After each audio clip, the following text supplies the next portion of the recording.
Alors bonsoir, je commence par vous montrer l'instrument. L'instrument c'est un Stanley. On appelle ça dans la langue où je sais comment on appelle ça un cutter. Si ça se trouve, ça s'appelle un cutter en français aussi, peut-être même un cutter. Et pourquoi je vous montre cet instrument? C'est parce que j'ai utilisé mes deux mains il y a un instant pour ouvrir la boîte que voici. Alors la boîte n'a pas encore été ouverte, mais je vais vous montrer ce qu'il y a à l'intérieur. À l'intérieur de cette boîte, il y a, ça je m'en doutais, il y a les premiers exemplaires de ce livre, dans le bon sens, de ce livre qui s'appelle La chute de la météorite Trump, premier volume qui s'appelle Un objet populiste mal identifié. Et ça doit être indiqué sur la tranche, voilà, sur la tranche, La chute de la météorite Trump, tome 1. Voilà, ça vient d'arriver, vous pouvez vous le procurer, vous pouvez vous le procurer auprès des éditions du Croquant. Ça va venir en librairie aussi, mais il vaut, comme je vous l'ai déjà dit, il vaut mieux le commander. Pourquoi est-ce qu'il vaut mieux le commander? Eh bien parce que ça a été tiré à peu d'exemplaires et il vaut mieux le commander à votre libraire si vous préférez passer par un libraire plutôt que de le commander directement aux éditions du Croquant. Alors, pourquoi aux éditions du Croquant?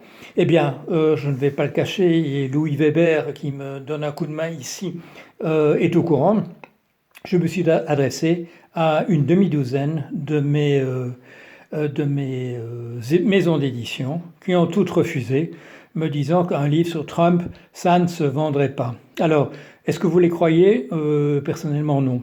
Je crois que c'est plutôt une question d'avoir un petit peu peur d'un livre qui, dans sa première page, annonçait, au moment où M. Trump posait sa candidature à la primaire du Parti républicain en 2015, que je l'appelais un proto-fasciste. J'ai l'impression qu'il y a quelque chose de cet ordre-là qui dérange. Alors, la maison, les éditions du Croquant, dans la création de laquelle fut impliqué M. Pierre Bourdieu, le sociologue bien connu, dont je n'hésite pas à dire que je fus un des disciples. Mes premiers ouvrages sont dans la tradition de M. Bourdieu. Il le savait, il m'a proposé d'ailleurs très aimablement de publier un de mes textes, mais qui avait déjà été promis à la revue L'Homme, la revue d'anthropologie. L'Homme était publié là, mais j'ai toujours été en excellents termes avec lui. Alors, la maison Le Croquant m'a aidé au fil des années, en particulier quand une autre maison d'édition, que voilà, a publié ce livre qui s'appelle Vers la crise du capitalisme américain, où j'annonçais la crise qui allait venir, un livre de 250 pages. On m'a dit tout à l'heure, oui, mais tout le monde prévoyait qu'un jour ou l'autre, la finance, ça a des ennuis.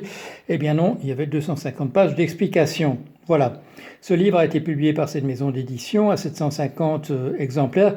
Et quand nous étions en 2008, quand ce livre a été cité partout comme étant le livre qui avait annoncé la crise des subprimes, cette maison d'édition a malheureusement décidé qu'il n'y aurait pas de second tirage. Alors je me suis adressé à la maison Le Croquant, qui venait de publier un de mes articles dans une de ses revues, et elle a très aimablement republié cet ouvrage qui, bien entendu, a continué de se vendre. La crise du capitalisme américain avec une autre couverture.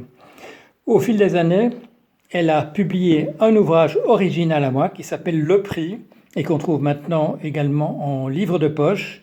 Voilà, ça c'était en 2010. Et cette maison d'édition a eu l'amabilité de republier deux de mes livres qui étaient épuisés parce qu'ils appartenaient essentiellement, ils ont été publiés essentiellement par des maisons d'édition qui n'existaient plus.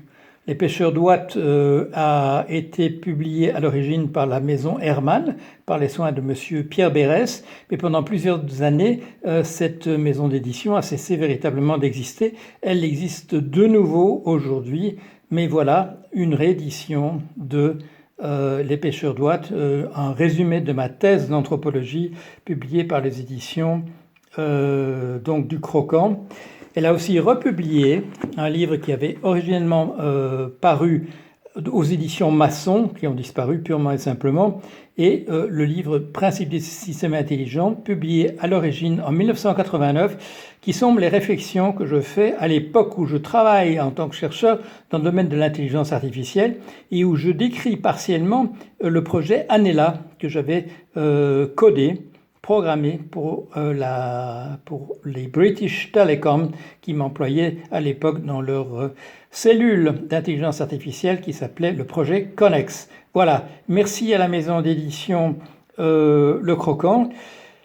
Tenez compte, si vous voulez acheter l'ouvrage, du fait que c'est une petite maison d'édition qui fait ce qu'elle peut. Elle fait du mieux qu'elle peut, mais ce n'est pas bien entendu une maison d'édition qui a accès aux grands moyens de diffusion. Si vous voulez l'aider, eh bien, achetez le livre soit sur leur site, soit commandez-le chez votre libraire et vous aurez la possibilité d'acheter ce premier volume.